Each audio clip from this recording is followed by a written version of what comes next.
The brother of L.A. Mayor Karen Bass is joining a class action lawsuit against the city of L.A. after he lost his home in the Palisades Fire. Kenneth Bass and his wife just sent a statement to NBC News through their attorneys. They claim they suffered smoke inhalation along with emotional and mental distress. They say their family connections to Mayor Bass are irrelevant. The lawsuit accuses the LADWP of failing to manage the water supply. Now, in response, Mayor Bass's office says there's nothing new here. Mayor Bass has spoken of her brother's loss since January of 2025. The statement goes on to say thousands of people are plaintiffs in this action, which names 18 public and private sector defendants. Jurors heard opening statements today in the trial of the man accused of causing the Palisades fire. Federal prosecutors say that security video and phone records put Jonathan Rinderknecht at the spot where the first of two wildfires ignited. Investigative reporter Eric Leonard has been in the courtroom all day. He joins us live now from downtown L.A. with an update. Eric. Hi, Jonathan and Colleen. Well, that timeline and tracking data is clearly key to the prosecution's case.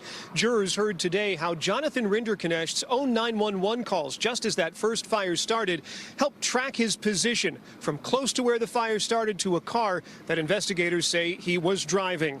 Prosecutors say all of this will amount to proof that Rinderknecht alone is responsible for the fires.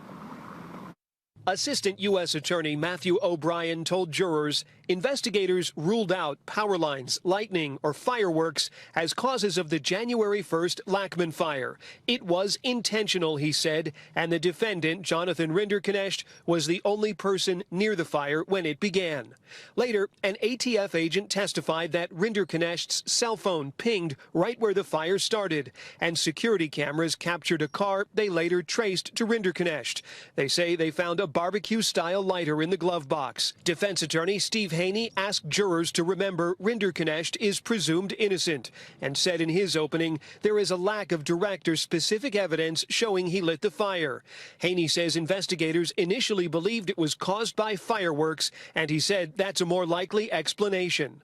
Rinderknecht is charged with 3 federal arson charges. The first accuses him of igniting the first fire, which the ATF says smoldered underground, undetected for nearly a week before it reignited and became the Palisades Fire. The second and third charges accuse him of causing all the destruction that resulted from the much larger Palisades Fire. Among the first witnesses, the directors of the Santa Monica Mountains National Recreation Area and the California State Parks, testifying about the connections between the land that burned and the federal government. That's a critical element of the case because it has to be proven that federal property or funding was affected. Rinderknecht sat quietly between his attorneys for most of the day. At one point, he raised his hand and almost smiled and waved at an ATF agent who was testifying when that agent was asked to identify the defendant. Rinderknecht's father was also in court. He was paying close attention, taking notes. It's clear the judge here wants to move things along.